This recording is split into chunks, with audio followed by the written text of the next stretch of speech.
Hey, all right, welcome back to Raff's Brain, a show about things that are interesting to me. I am your host, Rob Rafferty. Thank you so much for tuning in to all my tens of loyal listeners across the nation and the planet Earth. I appreciate you more than you will ever know.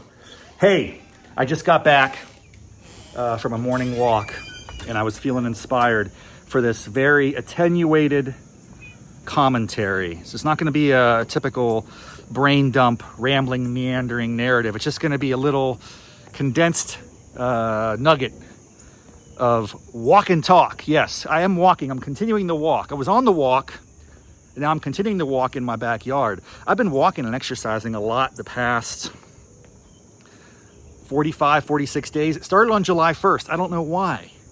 But there was something about that day where I said, I'm gonna make the effort, man. I'm gonna get motivated every day. I'm gonna close the rings, baby. Exercise, calorie burn, and steps. No, there's something else. Oh, come on, man. What are the rings, bro? Hang on. It's really upsetting me. I don't know this off the top of my head. All I know is I close them every day, and they explode. You did it. You know, you're accomplished. All right, so the first ring is calories. I have like 800 calorie a day ambition. I'm already more than halfway home because I did a great morning walk. So I'm gonna crush that. Exercise, that's when you have to like actually hit the button to do a form of exercise. For me, it's either been outdoor walking, sometimes swimming, sometimes yoga, hot yoga problems, baby.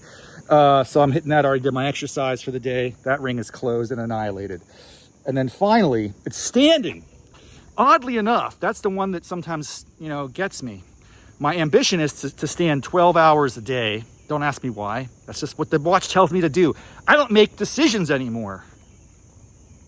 The watch is my guide to life. And it says you got to stand up at least 1 minute every hour. I don't even know where that comes from. Is there some medical basis for this? Whatever. I've been hitting that mark probably like 80% of the time. So it's false to say that I close all the rings every day without fail. But it's only been the standing ring that hasn't been completed. I'm always crushing the exercise, and I'm always crushing the calorie burn. And that feels good, and I feel like I'm making some progress here. And I know I'm not gonna make progress perpetually and eternally and consistently, but for now, I'm happy with it. Started on July 1st. I'm now a month and a half in. I'm going to keep pushing the boundaries. Am I losing weight? Not really. I'm just eating more because I'm hungry. I work out. I burn calories. I got to consume. So I get the exercise right, but the diet doesn't get right, but I'm getting better. I'm slightly better. I've been eating a lot of fruit, like blueberries, watermelon. Dude, it's a perpetual challenge. Who knows? That wasn't my goal to come out here. I don't want to do a walk and talk episode. I don't want to just ramble. Come on, get together. Why were you out here? What was the point of all this? The point is to say congratulations to Gene Simmons, Paul Stanley, and KISS, K-I-S-S. Yes, this extraordinary rock band, iconic American heavy metal, would you call it? Glam rock? I don't know what category we would put them in particular, but they are legends, and they just announced apparently they will be receiving a Kennedy Center Award in the near future, and that's remarkable. And it prompted me to have a little conversation on my walk. So I was getting up and doing my little 4-mile circuit this morning, and I was having a little chit chat with my ChatGPT bot. Dude, if you're not on ChatGPT, you're missing out. Or you're smart and you're not going to be completely corrupted and co-opted by this technology. I'm all in. I'm like a pioneer. I may strike gold or I may die from dysentery on the Oregon Trail. It doesn't matter. I'm out there. I'm traveling in my covered wagon, and we're making progress on the AI terrain. And the ChatGPT is ridiculous. My favorite thing to do, really, not my favorite thing. I don't want to give the impression that I'm like really that crazy, because there are some people that are way overboard. People are like going nuts. They're falling in love with their AI. They want to, divorce their wife and marry their AI. This is bananas. So I think we're just scratching the surface of what's to come. It's going to be epic, insane, and nothing like we've ever experienced or witnessed before in human history. So that's going to be neat. Or crazy, chaotic, who knows?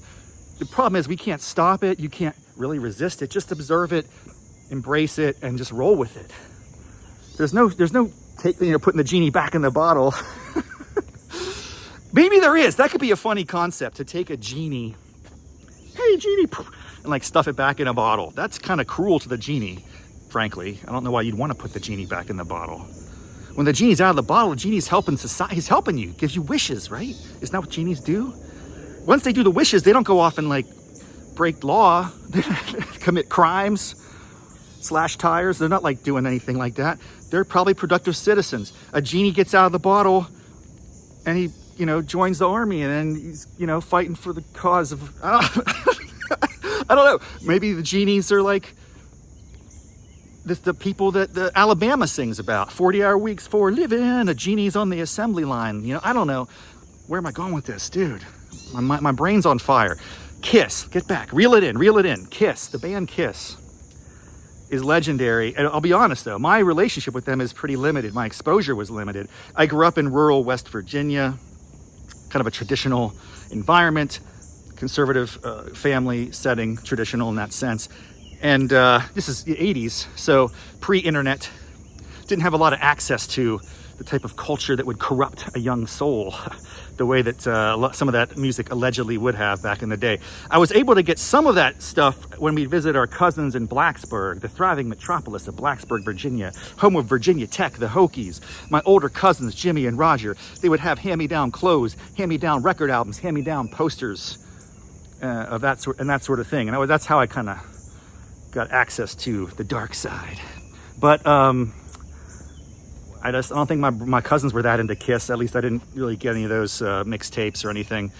The first time I remember really hearing about them, I knew about them. I saw them. Like, there was a kid in my school who had a lunchbox. I think my buddy John Herring, Johann Sebastian Herring Bach III Esquire, I think was into Kiss at least a little bit, because I feel like he had a lunchbox in 3rd or 4th or 5th grade. It's, that's cool, looks interesting. Like, are those clowns or something? Like, they kind of look, no, not clowns. It's a rock band, dude. They play on high heels and they shred and they shoot rockets out of their feet. It's crazy. I was like, okay, whatever, man. No YouTube, no video access. I don't know what I'm missing, basically. It's really fascinating. If you grew up in that era, it was all just word of mouth. You had no access to anything. We didn't even get cable TV until I was, like 15 or 16 years old in high school. It was all downhill from there, by the way. 29 or 30 channels, maybe it was 36 channels, I think. MTV was channel 29. Oh yeah, back when they played music. Anyway, here's the thing. Kiss, stay on target, Rafferty. Gotta get to work. The point is, I want to put a little flag in the ground here. I may or may not come back to this flag. It could just be a flag that exists until the wind blows it over. But it's an idea that I want to share and kind of put a little call out there to the tens of loyal listeners of the Raff's Brain podcast. I like to sometimes go on these binges and deep dives with certain things that fascinate me. And I'm kind of fascinated by Kiss. I was in a conversation with my ChatGPT this morning, asking questions about the origin story. Who are the members? Where'd they come from? Dude, I had no idea. Gene Simmons is an Israeli immigrant, comes to America, grows up in a single mother household, does his thing. I mean, changes his name to Gene Simmons, becomes a rock legend. But of course, that's a really rocky journey. They want to push boundaries. They're like pyrotechnics, spitting out blood, face paint, craziness. Obviously, they're getting shredded in the mainstream press. The music industry is like really down on them. They're so pedestrian and mediocre. They don't have any talent. I'm going to pull those quotes out. And then I also want to get like the moral panic that ensued. It wasn't just Kiss. There was a whole rebellion in the 80s against evil music. It's going to corrupt your children and destroy their lives. Panic. And the parents would like gather up all their records and tapes and take them out into the middle of the street and have a bonfire. Like, what? Yes, this happened. I want to get some content here. So here's the story, man. I think Kiss gets their award sometime in September or October. It's at least weeks or months from now. I don't know when. But I'm thinking about how fun it would be to do a little mini documentary on Kiss, pull from some of those existing resources, all the hate, all the discouragement, all the naysayers, all the, little chicken littles, end of time, so this band's going to destroy the world. Like, I think it'd be fun to aggregate all that and then put that through the lens, not only of just a documentary of, hey, isn't this a fun story how these guys were resisted, then they overcame, now they're getting an award.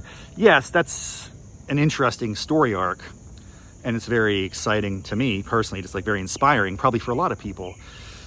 But I'd like to just think about it through the lens of, what does it mean about us? What does it mean about America that story happened?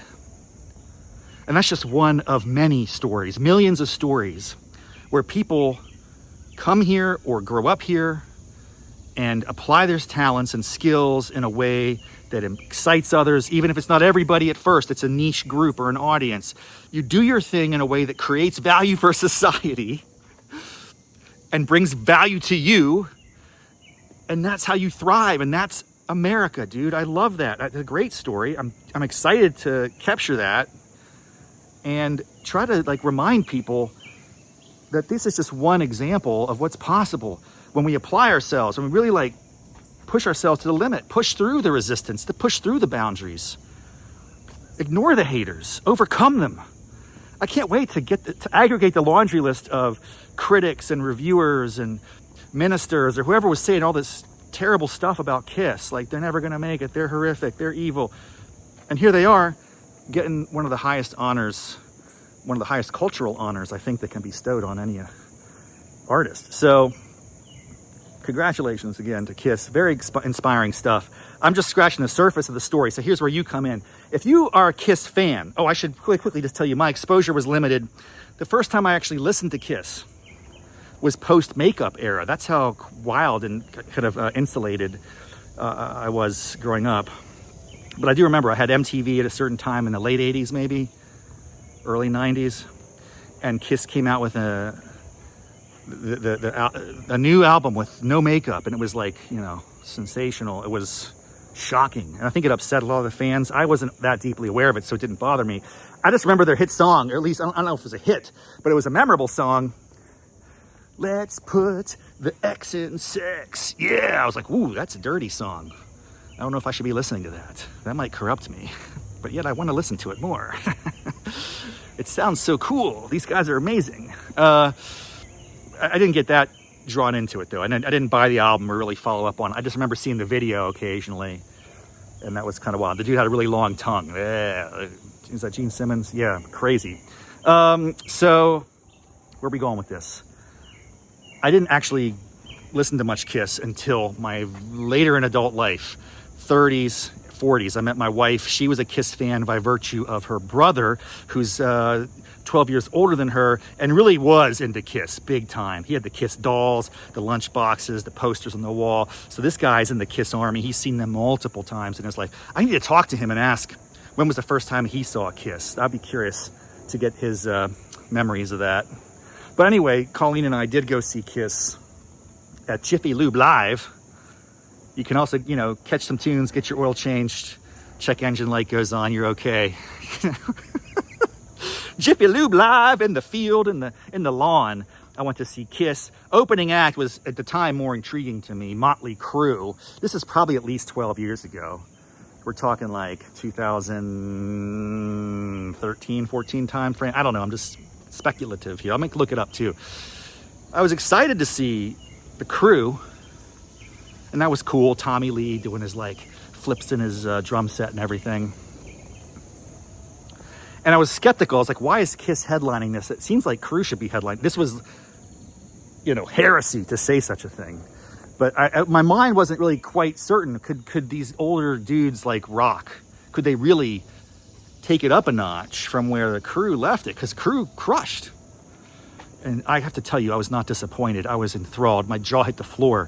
From the opening note, Kiss destroyed Jiffy Lube Live. I don't know if it's recovered. I think the earth is still scorched from that pyrotechnics show that they did there 15 years ago. It was ridiculous, man. We had a blast, and I left immensely impressed with not just the music, but the showmanship, the passion, the energy. Dude, very inspiring. So I did start to listen to a little bit more of their content. I'll be honest, it's not my jam. I'm more of a GNR Poison. I don't like Def Leppard too much, but I could do a little Def Lep. Really, I'm a GNR, Crew, Metallica here and there.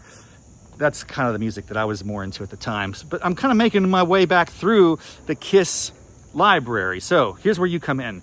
If there are any Kiss fans, any passionate Kiss,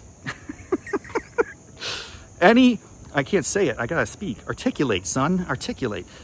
Are there any passionate Kiss fans out there that would recommend like a listening tour to capture the energy and emotion and showmanship and craftsmanship and excellence and musicianship of this band? I'd love to get like a really cool playlist. And more importantly, if there are anyone out there that has resources like images or videos, old footage, links they want to share, I'm going to do some of my own research. But if you have any favorite clips from the old days, I'm most curious about like their origin story, some of their earliest footage that we have, maybe their earliest interviews, and some of the earliest reviews from newspapers and radio. I mean, I think it'd be so fun to go back and listen and watch those and read some of that. I think it's hilarious. I'm sure many of those critics are now long dead and gone, and they're just probably rolling over in their graves, which is awesome, a visual for me to think about, because critics are worthless. Critics don't do jack. Critics have nothing to offer, so they take other people down, and that's silly, man. There's nothing good about a critic. So I love pulling up these old quotes. They'll never make it, they're terrible. Yeah, let's see, where are they now? Where are you? Oh, Kennedy Center, where are you? Homeless crackhead somewhere, or who knows what. So I'm excited to dig into this. If you have any resources for me, please let me know. I'd love to look into that. And what I might do is compile stuff and make a short video or something, a little homage, because it's, a couple weeks away till or maybe I think it's September or October when they receive the award, but I could time the release of a little, montage video. Just, hey man, look what these guys did. It can remind us of what's inside all of us, man, what's possible in a free country, man. I love it. So, congrats again, kudos. Kiss fans, hit me up. Tell me what I need to know. Give me the good content, and maybe I'll produce something. Again, no promises, no guarantees. It's just on my mind, so I was inspired to talk about it. Wow, 17 and a half minutes. That's much longer than I wanted to go. I was planning like 5 tops. So clearly I got a little bit excited there.